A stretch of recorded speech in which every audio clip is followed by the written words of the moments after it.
Yang dulu mungkin ketika PPDB bisa menghabiskan dana kurang lebih 0,5 miliar Pak, kami. Itu hanya untuk cetak brosur, pamflet, bahkan untuk nyamoni semua kepala SMP. Mungkin kenang-kenangan dari SMP pasti minta ada printer, ada komputer dan lain-lain. Jumlah totalnya mungkin sekitar itu. Tetapi karena ini kami robah, sekarang kami memang tidak presentasi dan tidak cetak banner, tidak cetak brosur.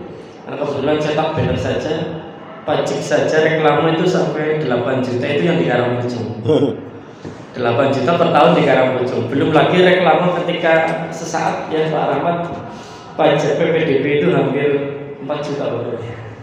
Itu setiap kali kita pasti didatangi untuk setor pajak reklame. Nah, tahun ini kami merubah Pak, tidak seperti itu, tapi alhamdulillah jumlah siswa pun naik. Artinya dengan perubahan mindset itu ada perubahan mindset dan ada hasil memang tetap naik. Kuncinya memang kita pelayanan Pak. Pelayanan itu nomor 1. Kedekatan dengan masyarakat diutamakan. Kalau boleh dibilang warga Majenang itu bahwa orang Muhammadiyah itu masih sedikit dibanding dengan warga NU. Dan bahkan 90% yang sekolah di sini adalah anak-anak dari kalangan NU. Itulah di kami Pak. Jumlah siswa saat ini kelas 10 mencapai 650-an untuk saat ini, dan kemarin ada 3 siswa yang baru daftar kami masih terima. Dan saat ini untuk bekal besok tahun 2024-2025 sudah 60 siswa yang mendaftar inden di kita, dan ini sudah pasti 60 itu sudah pasti masuk di kita. Karena PPDB kita prosesnya itu sepanjang masa Pak, tidak hanya di awal bulan ketika mau PPDB atau bulan April dan seterusnya, tidak, tapi kita sepanjang masa. Alhamdulillah ini berkat kerja sama kita semua Pak, antara guru, siswa, alumni dan warga masyarakat semuanya terlibat. Bahkan sampai tingkat persyarikatan yayasan pun terlibat semuanya dalam rangka memberikan informasi tentang SMK Muhammadiyah di masyarakat. Itu dari kami, mudah-mudahan ini terus konsisten, artinya terus bertahan. Bapak Ibu juga semangatnya terus jangan kendor. Tadi disampaikan bahwa kita mengelola sekolah itu seperti mengayuh sepeda. Kalau Bapak Ibu loyo dan kita loyo, ya semuanya yang merasakan di dalamnya menjadi loyo semuanya dan berdampak kepada hal-hal yang tidak baik. Maka Bapak Ibu, motivasi dari Pak JBS tadi mudah-mudahan membangkitkan lagi semangat kita semuanya. Apalagi panjenengan tadi disampaikan usianya masih 25 tahun ke atas. Bahkan ada yang 17 tahun masih ini 17 tahun ke atas lagi. Jadi harus semangat. Artinya kami tidak hanya mungkin berjalan, tapi kami membangun kaderisasi Pak. Kami menciptakan kader-kader dari mulai kalangan-kalangan yang mungkin masih usianya muda-muda seperti ini Pak. Kita mencetak kader-kader yang luar biasa. Termasuk Bapak tadi kenapa kami memanggil siswa kami, bahwa tadi yang membaca Al-Quran saja itu siswa kami. Itu sekarang posisi kelas 11. Dan alhamdulillah ketika kita tidak kekurangan kader untuk baca Al-Quran. Biasanya kadang dalam sebuah sekolah bingung mencari orang yang bisa membaca Al-Quran.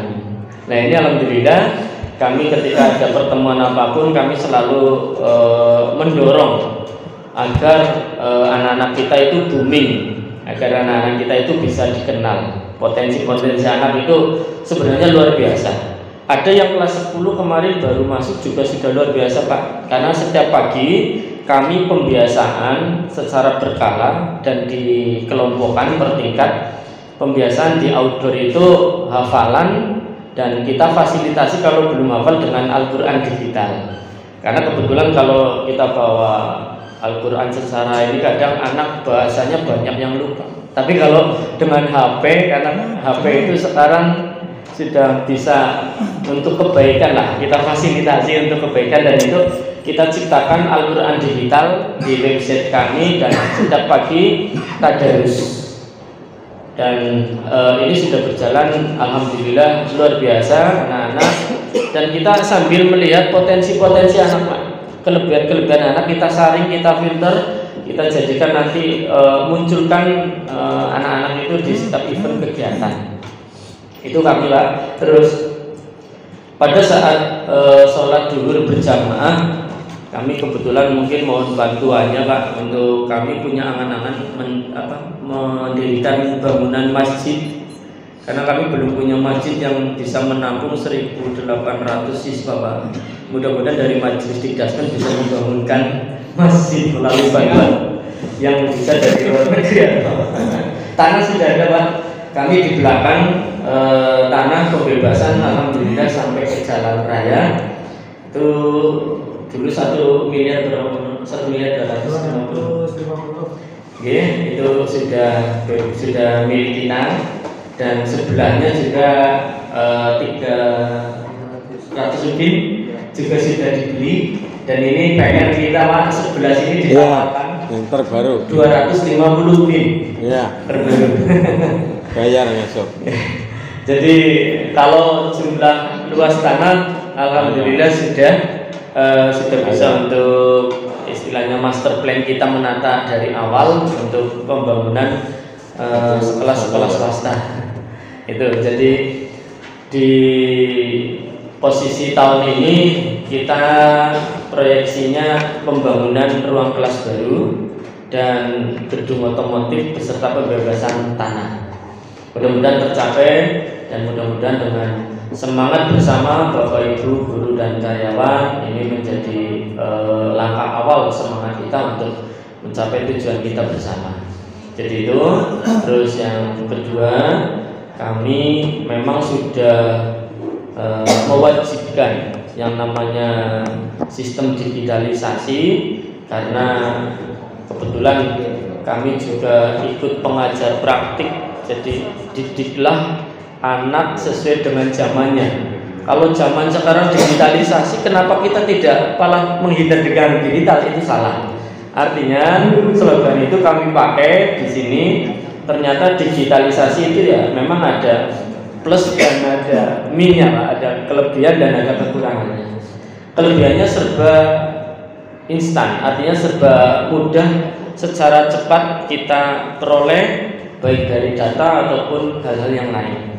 Nah, kekurangannya apabila kita tidak bisa memanfaatkan, itu banyak sekali nilai negatifnya. Barangkali ke anak kalau tidak kita cegah, juga banyak sekali nilai-nilai yang tidak baik. Tapi alhamdulillah kami semenjak menggunakan digitalisasi ini hasil dari CBT, karena kebetulan CBT kami terpadu waktu itu Pak, waktu zamannya Pak Aristi, tapi sekolah yang lain pada mungkin tidak memakai, padahal kami sudah memberikan akses semuanya.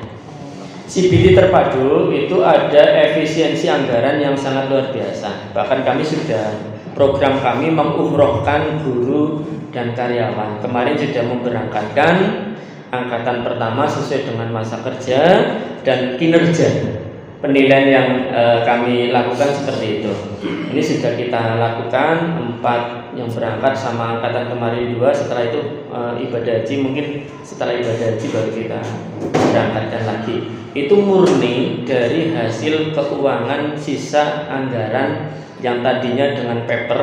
Kalau fotokopi kurang lebih 75 juta kita. Fotokopi belum koreksi kurang lebih anggaran 40 jutaan. Artinya uang itu bisa kita alokasikan untuk menghadiahkan umroh kepada guru dan karyawan. Itu dari sisi efisiensi anggaran, bahwa kami sudah melakukan perubahan-perubahan dengan menggunakan pola digitalisasi. Jadi di kami memang sekarang sudah serba digitalisasi semuanya, dan alhamdulillah sudah mulai merasakan. Dulu memang kita membangun jejaring itu luar biasa Pak, banyak kendala. Alhamdulillah sekarang sama sekali tidak ada bahasa melek ataupun ada kendala apapun. CBT berjalan secara maksimal. Bahkan fitur-fitur yang ada di dalamnya menyesuaikan dengan kebutuhan kita. Karena kita bukan beli aplikasi, tapi membangun sesuai kebutuhan yang ada di sekolah. Bahkan anak tidak bisa mengerjakan selain di dalam lingkungan sekolah atau di ruang kelas, karena ada sistem blokir. Anak di absen tidak ada di ruang kelas pada saat ujian, maka dia tidak bisa mengerjakan di luar, walaupun itu online. Online kan bisa dikerjakan dimanapun, tapi kita membatasi itu. Inilah yang kami lakukan pada saat ini, dan mudah-mudahan inovasi yang tadi disampaikan oleh Pak JBS kami berusaha agar tidak seperti Nokia. Mungkin setiap tahun mindset kita rubah, Bapak Ibu. Mindset rubah dengan cara yaitu kebersamaan, bahwa kita merasa saling memiliki bersama sekolah kita. Dan ini yang kita lakukan, mindset ini sudah setiap tahun kita berinovasi, selalu berubah-ubah. Jangan sampai mungkin bahasanya stagnan ya, artinya lah yang penting ada siswanya, itu tidak. Kami selalu menciptakan pertama kualitas baik dari sisi siswa, karena kami sering menjuarai, Pak. Kebetulan kemarin terakhir di tingkat kabupaten yang kami share juga di pamfletnya grup KS, itu kami juara 1, juara 2, 3 itu dikuasai oleh SMK Muhammadiyah Majenang. Alhamdulillah dari beberapa kecamatan Majenang, SMK Muhammadiyah selalu bisa mewakili dalam tingkat prestasi anak. Dan sampai kemarin ada satu yang mewakili ke Semarang juga dari kita.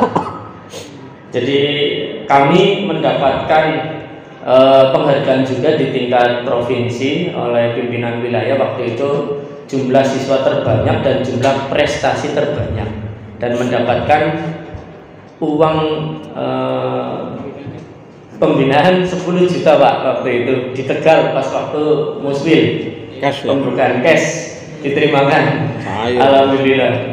Buat beli kambing apa ya, Bu? Syukuran. Syukuran bersama. Bahkan kemarin kegiatan PTA PTG kita syukuran sapi, Pak. Wah, iya. Di Kutasari apa ya kemarin? Itu paling rame ternyata. Saya ikut nyicip di sana. Saya ikut itu. Ya. Alhamdulillah, seperti pasar malam, Pak. Artinya kita memang benar-benar disegani oleh masyarakat di sekitar sana yang jauh dari sekolah kita saja. Kita mengadakan kegiatan itu, masyarakat banyak sekali yang menonton, melihat. Walaupun mungkin yaitu, Pak, mohon maaf, ada kalanya kita harus bisa mengikuti tren anak. Anak butuh hiburannya, kasih hiburan, tapi kita juga hiburannya kan hanya sebatas hiburan sedikit ya gitu. Kalau tidak seperti itu, kita tidak bisa mengikuti apa kemauan anak, mungkin tidak seperti ini. Tapi juga ada batasan. Sama seperti Pak Budi tadi disampaikan, Pak Joko, bahwa kita tetap ada batasan. Dan alhamdulillah hal-hal itu sudah kita lakukan, dan mindset yang seperti itu sudah kita lakukan dan kita tekankan kepada Bapak Ibu guru. Berbicara tentang aplikasi, Bapak Ibu, bahwa memang di kita kedisiplinan itu menjadi salah satu faktor keberhasilan, Pak. Jadi kami setiap jam 7, bahkan jam 7 tepat 01 itu sudah tidak bisa hadir, karena di setting di kita jam 7 harus sudah di sekolah. Nah, fungsi dari kehadiran itu mendisiplinkan Bapak Ibu guru, karena anak hadir lebih awal, tentu kita harus sebagai contoh lebih awal lagi harus hadirnya, dan kita batasi sampai jam 7. Kehadiran itu dilakukan oleh kita dengan sistem absensi menggunakan QR code. Jadi kami tadi sudah sampaikan ke Pak Joko itu soalnya, bahwa kami sudah menerapkan sistem absensi menggunakan QR code yang 10 detik itu berubah. Kami pernah menggunakan berbasis fingerprint, Pak. Banyak kelemahan. Kalau fingerprint itu yang berubah QR code-nya. QR code, jadi tidak bisa di-copy. Dengan menggunakan wajah saja itu bisa diakal-akali. Dengan foto, nanti fotonya yang di-scan kan tetap postur wajahnya kan nggak berubah, gesturnya. maka itu bisa diakali. Tapi dengan QR code tidak mungkin bisa diakali, dan kehadirannya sesuai dengan target yang kita harapkan. Itu dari kami. Dan kebetulan kemarin ini mau launching besok pagi juga. Absensi itu sebenarnya bisa dipakai di daerah semua, Pak. Kita sudah membuat ada cabang. Kalau mau dipakai monggo. Apalagi kalau untuk kepentingan guru karyawan agar ikut kegiatan Muhammadiyah itu lebih baik, Pak. Jadi memang nanti ada admin atau super admin di masing-masing cabang atau masing-masing daerah monggo untuk mengelola ini. Bisa dengan kondisi nanti radius berapa meter di setting bahwa guru itu harus hadir sampai acara selesai atau sampai minimal berapa menit monggo di setting sesuai kebutuhan. Itu yang kami ciptakan pada saat ini. Kalau untuk guru dan karyawan ini sudah berjalan sekitar dari 2018 lah. Kami dari saya diangkat kepala sekolah sudah menerapkan absensi secara digital, dan itu sudah berjalan tanpa ada kendala yang berarti. Bahkan ini kita kembangkan, ada lembur, ada jam piket malam, itu sudah kita masukkan. Kalau ada yang penjaga jam 6 berangkatnya sampai jam, kan ganti hari lagi, jam 6 pagi sampai jam 6 sore atau jam 6 sore sampai pagi, itu juga kita sudah siapkan. Kalau ini diintegrasikan, artinya nanti dalam terpadu untuk semua sekolah bisa memakai, kita siap. Dan insya Allah sesuai dengan kebutuhan yang ada di Persyarikatan Muhammadiyah. Nanti dari majelis didasmen bisa memantau di masing-masing sekolah kehadirannya berapa persen, tingkat keaktifan gurunya berapa, sudah ada. Dan mudah-mudahan ini menjadi pemicu, artinya menjadi controlling dari majelis bahwa di setiap sekolah itu ada yang mungkin kedisiplinannya lemah atau mungkin kedisiplinannya tinggi. Itu kan bisa terlihat dari guru dan karyawan yang masuk, apakah banyak terlambatnya. Kalau di kita toleransi terlambat ada 15 menit. Jadi dikasih toleransi juga, Pak. Ya, kalau itu dipakai monggo, kalau tidak dipakai tepat jam 7.00 juga harus hadir jam 7.00. Jadi seperti itu gambarannya. Kalau Bapak Ibu di sini sudah melakukan semuanya. Jadi ini bedanya QR code dengan yang lain. Jadi secara otomatis memang ini membutuhkan koneksi internet. Tetapi koneksi internet itu bisa sekarang kan saking mudahnya didapat, Pak. Jadi guru hampir semua scan itu HP pasti ada paket datanya. Dan semua guru karyawan pasti hampir semuanya punya HP Android. Kalaupun tidak, ada alternatif, ada petugas yang lain yaitu siap untuk membantu mengabsenkan secara manual. Kami fasilitasi itu. Jadi itu barangkali nanti ini bisa kita integrasikan, bisa dikembangkan sesuai harapan majelis. Kami siap, dan kami tadi disampaikan kalau server memang kami bekerja sama dengan pihak ketiga, karena membangun server itu belum mampu sekelas SMK Muhammadiyah, karena lebih anggarannya lebih besar banget. Artinya server itu benar-benar 24 jam non-stop, dan kondisi ruangannya juga kondisi yang sangat terjaga baik dari sisi keamanan ataupun pendinginan dan lain-lain. Kalau 1 miliar kayaknya belum bisa, karena saya melihat server yang di Polri, yang NTMC Polri dulu kita pernah ke sana, itu hampir berapa ratus miliar lah ibaratnya membangun server seperti itu, Pak. Nah, kita belum mampu. Akhirnya kita dengan pihak ketiga sewa hosting modelnya. Sewa hosting itu sesuai dengan kebutuhan. Barangkali database-nya setiap tahun naik, kita rancangannya dalam 1 tahun kebutuhannya kira-kira berapa. Kalau 30 giga berarti kita sewa awal 30 giga seperti itu, Pak. Dan nanti ada backup restore, barangkali itu untuk menjaga, barangkali ada sesuatu hal yang tidak diharapkan, maka masih ada backup-nya. Seperti itu. Jadi kalau nanti mungkin hanya